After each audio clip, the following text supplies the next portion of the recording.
Hey guys, it's I. আমার চ্যানেলে তোমাদের সকলকে ওয়েলকাম। আশা করি সবাই ভালো আছো, সুস্থ আছো। অনেকদিন পর একটা ভিডিও নিয়ে চলে এসেছি। এতদিন কেন কোনো ভিডিও আপলোড করিনি সেটাও আজকের ভিডিওতে তোমরা জানতে পারবে।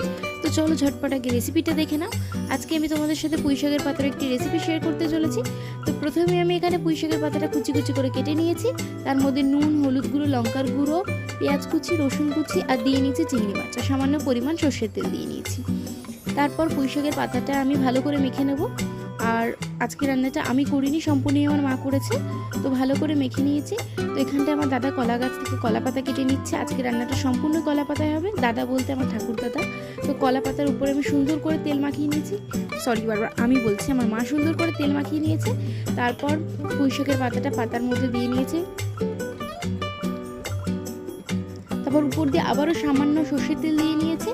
দেওয়ার পরে একটা প্যান নিয়েও তোমরা, সেটা ননস্টিকের হতে পারে বা নর্মাল প্যানের মধ্যে তোমরা করার চেষ্টা করো।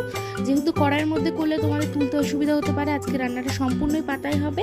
তো যখন দেখবে যে পাতার নিচটা এরকম পোড়া পোড়া হয়ে গেছে, তোমাদের তখন বুঝতে হবে নিচের পাটটা হয়ে গেছে, উপরের পাটটা কিন্তু এখনও হয়নি, ওটা কাঁচা আছে। ওটা করার জন্য সেমভাবে কলা পাতায় তেল লাগিয়ে এমনভাবে ঠিক উল্টে নেবে। যদি তোমাদের বুঝতে অসুবিধা হয় আমাকে কমেন্টে জানিও, আমি অবশ্যই বলে দেবো। তো এরকম উল্টে নিয়ে আবারও প্যানের উপর দিয়ে আবারও 5 থেকে 10 মিনিট করে নেবে। যখন দেখবে নিচটা পোড়া পোড়া হয়ে গেছে নামিয়ে দেবে, তাহলেই তোমাদের হয়ে যাবে পুঁইশাকের রেসিপি কমপ্লিট। আর এতদিন কেন আমি কোনো ভিডিও আপলোড করিনি সেটা বলছি আমি। ভিডিওতে যাকে দেখলেন আমার ঠাকুর দাদা, তার কিছুদিন আগে স্ট্রোক হয়েছিল। তো যেই মানুষটা এখন দাঁড়িয়ে আছে সেই মানুষটা এখন দাঁড়াতেই পারছে না, তার এক সাইডটা পুরো প্যারালাইজ হয়ে গেছে। তাও আগের থেকে এখন অনেকটা সুস্থ আছে, তাই জন্য আমি ভিডিওটা আপলোড করছি এখন।